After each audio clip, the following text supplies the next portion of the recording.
towns across the country. In the capital, Tunis, last night, some also ransacked a supermarket and a bank. This protester in Kasserine shows us the remnants of a tear gas canister. He says the state ignored and impoverished them. This is the governor's office in Kasserine. There are hundreds of people here now filling out job applications and demanding to see the governor himself. It's where the protest started. It's also where I meet Nizar, a 29-year-old interior design graduate who also holds a master's degree. But his time is idly spent in this local coffee shop. He's been looking for a job for 4 years and has grown disillusioned by the day. When you're studying, young people across the world, not just in Tunisia or Kasserine, there's a seed for hope.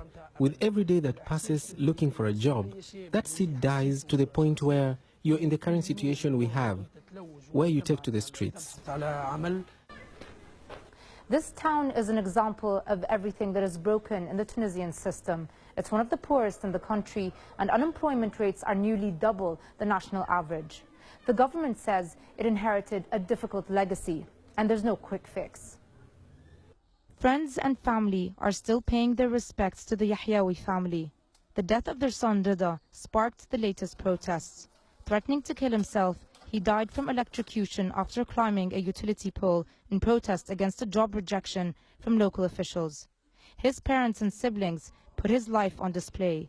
A CV, his latest job application, and the haunting image of a young man whose life was cut short in a single act of desperation. I am proud of my son because he died with honor, with a good reputation, and he died fighting for bread. He got tired of unemployment. I ask the government to pay attention to Kasserine, and I tell the government, be careful. Kasserine is the government's backbone.